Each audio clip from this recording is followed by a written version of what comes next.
Today I'm going to review the Spider Farmer SF300 LED grow light. The manufacturer did supply this light free of charge, but I'm under no obligation to say anything special about the light. This will be a very honest review. I'm going to give you my general impressions about the light, and in the second half of this video I'll go through my 10-point buyer's guide to see how this light stacks up.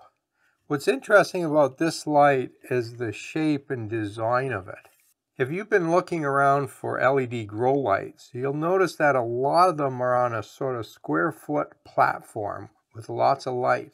The problem with those is they're very intense lights, but they cover a very small surface area. This light is designed more like the old fluorescent type lights. It's only 6 inches wide and 2 feet long. So it's very similar to a 2-foot fluorescent fixture. That makes this shape much more suitable for a light stand, because they tend to be narrow and longer. This light is selling for $76 US right now, and that price is in line with the quality of the light. This isn't a high-end LED grow light. This is a budget light suitable for a lot of home applications. This light uses the new technology of mounting the LED light chips directly on an aluminum plate. That makes for a very simple design. The sides are flared up, and that helps a little bit with directing some of the light that normally leaks out the side and directing that back onto plants. That's a good design. I think it might be even better if this lip was a bit larger. The light itself has 192 diodes. Some of these are a warm white light, some are a cool white light, some are red, and they even have some infrared diodes on here. That's a really good combination for a grow light. The output of this is 2.3 micromoles per joule. That's a pretty good efficiency, but top of the line lights right now have an output of 2.7. So these diodes are not giving us the same light as top of the line products. But again, the price isn't top of the line either. With an efficiency of 2.3, this is a pretty good light, and I'm going to compare it with fluorescents in a minute. One thing that's important about this design of light is that it has to run cool enough. If it runs too hot, the diodes don't last as long. Now, I looked at one of these lights a short while ago, and it got pretty hot. So I'm not yet convinced that having a light without fans on here works. But I plugged this light in and left it for about an hour, and it was barely warm to the touch. This light is generating very little heat, and I don't have any worry about the longevity of the diodes. Now, part of the reason for that is the large amount of surface area that's trapping heat here, but also the fact that it has a very low wattage rating. The light is a pretty simple design. There are 4 rows of LED chips close to the center of the light. There's a bit of lip on the edge so that light that comes out of the diodes from the side gets reflected back onto the plants. Pretty slim design. It has a simple mounting system, but the first time you look at it, it does seem a bit confusing. You simply take one end of the wire and screw it on the little screws that are coming out the back of the light. And then you have this little device on here that slides along the wire. And what you need to do is take the other end and put it through the hole to make a loop. Then you can decide how long you want that loop and tighten the wing nut.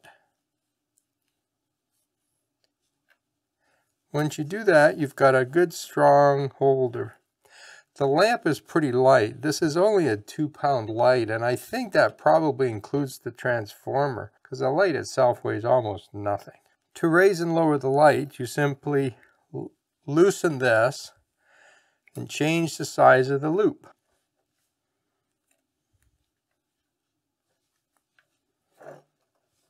Very effective little system. The light is powered by a little transformer. The connector is very similar to a computer connector. Simply plug it in the light and plug the other end into the wall. One thing that's really nice about this light is that these are quite long. So you have about 6 feet from the light to the transformer and another 6 feet from the transformer to the wall, giving you a good 12-foot wire. That should be lots for most systems, including mounting these on light stands. I've turned out all the lights in the room, and now let's see what this light looks like.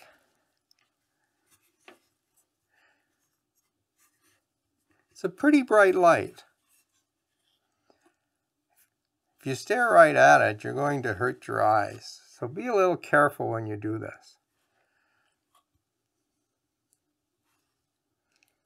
To determine if a light's worth buying, I've developed a 10-point buyer's guide that goes through all the important points you should consider before buying a light. Let's see how this light does. Number 1 is the Spectra.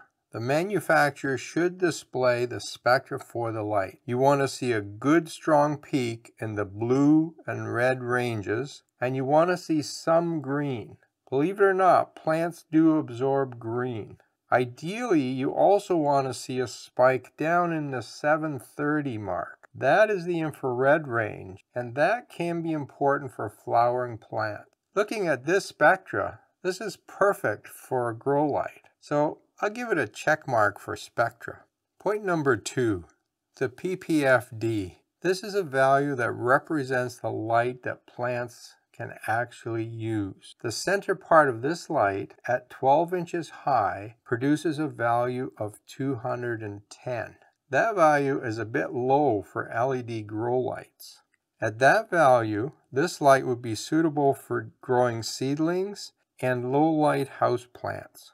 Let's now compare the light output of this lamp to some other common configurations. If we compare this to a T5 2-foot long fluorescent fixture that's holding 4 bulbs, what we find is that the light from this and that fluorescent fixture is about the same. This LED light has a little more light in the center, but has a little less light on the edges. Part of the reason for that is that we're comparing this to a 4-bulb fixture, so the light area is quite a bit wider than this LED. Now there's a critical point to understand. The lamp we're looking at here only uses 32 watts. That's 1/3 of what the fluorescent fixture would use. So we're getting the same amount of light at about 1/3 the electrical cost. That's significant. How does the SF300 compare to a 2-foot LED shop light? That's a light that you might consider for a light stand. Well, you might be surprised that an LED shop light has about half the amount of light output as this one. So when we're comparing those two products, this has a very high output. If we're going to compare apples and apples, I think we have to compare this light to fluorescents and LED shop lights. That's the alternative product that you might buy. And when I'm doing that comparison, this light comes out pretty high on the ppfd value. So I'm going to give it a check mark. Point number 3, blurple light versus white light. Blurple light might be a little more efficient because it's producing the light that plants really need. But plants under that light don't look very good, and that light's not very good in a normal home environment. A white light works much better, and I think most of the people who are considering this light want to have a white light. And so I'll give it a check mark for number 3 as well. Point number 4, the ppfd map. It's critical that the manufacturer provides that map to you. You need to see how much light you'll get under the whole fixture, not just in the center. I'm very surprised that Spider Farmer does not give you the ppfd map on the Amazon listings. But if you go to their website, you will find it. So it is available. When the light is sitting at 12 inches, the light in the center is 210, and it falls off fairly quickly on the sides. At 6 inches, you have good light in the center, but it falls off even quicker on the sides. Even though the map is showing you a 2 by 2 foot area, Remember that this lamp is only 6 inches wide and 2 feet long, and that explains the distribution of light that you're seeing. I think the usable area under this light is about 1 foot wide by 2 feet long. Another thing that you need to be aware of is that all of these maps are done inside grow tents. They provide a lot of reflective light towards the center, and that gives them much higher values. If you take this light and put it on a standard light stand, you're going to lose a lot of light out the side, so your actual values will be less than the PPFD map shows. Now you can compensate for that by putting reflective surfaces around the light. Because the map is available and Spider Farmer is known for giving accurate information, I will give this a check mark.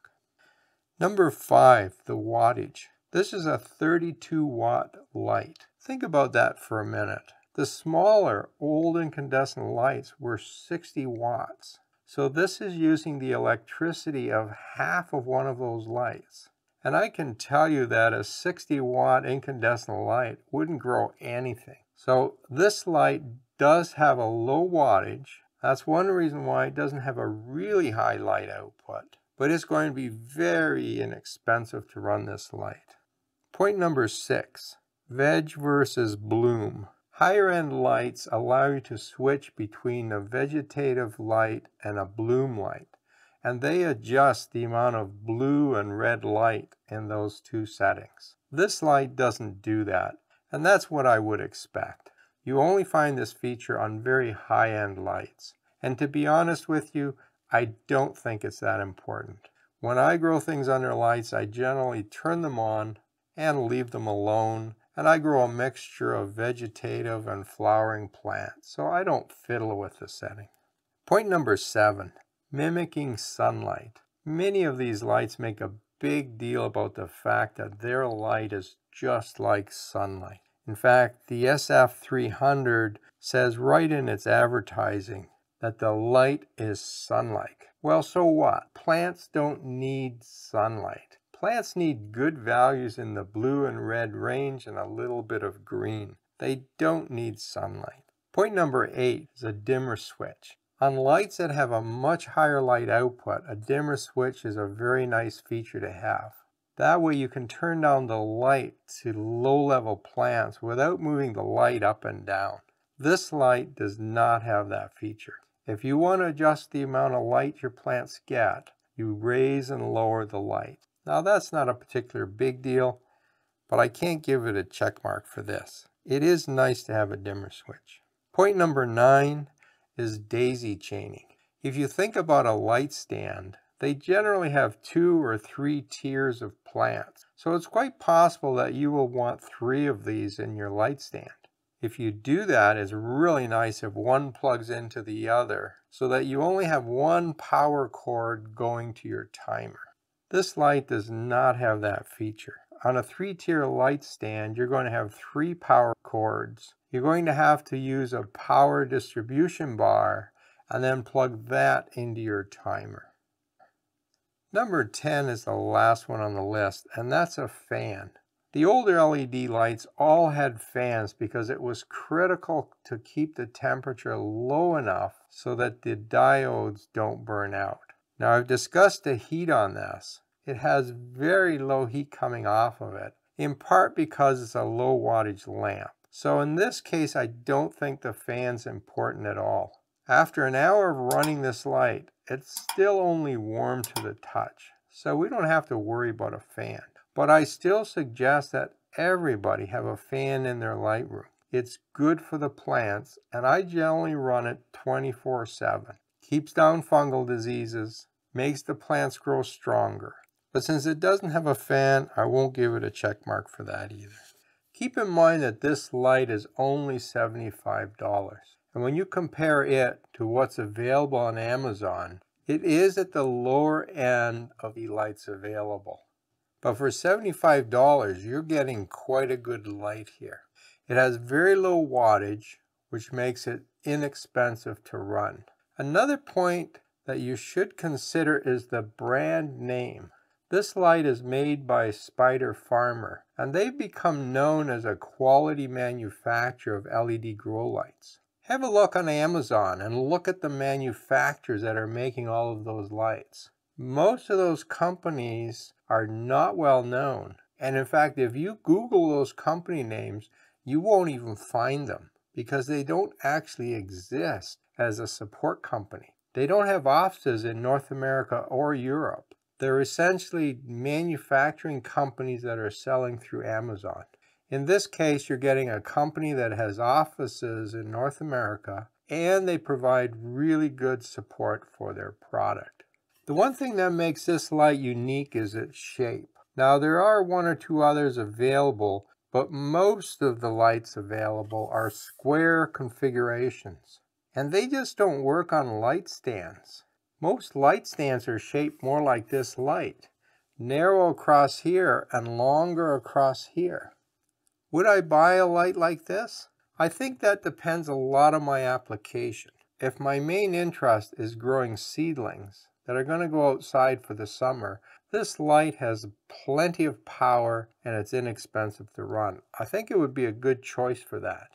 If I was growing plants that I wanted to flower inside, I would go for a light with a little more power. I'd want a light with at least 500 ppfd values. That's what's needed for flowering. Now, if I'm comparing this light to fluorescent fixtures, I would definitely buy this light.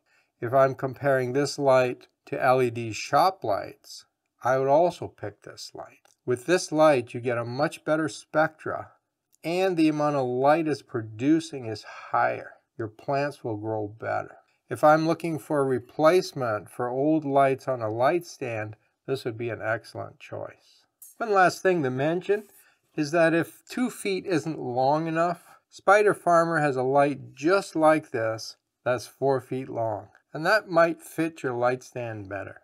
Now, if you'd like more information about my 10-point checklist, I've made a separate video where I go into each of those points in more detail so you understand why they're important and what I'm looking for. I've also made several other videos about LED grow lights, and I'll put a link to my playlist for LED information in the top right-hand corner. I've been growing plants under lights for about 40 years now, and I think it's a great way to garden. Get yourself a good LED light and start enjoying plants indoors more. Happy gardening!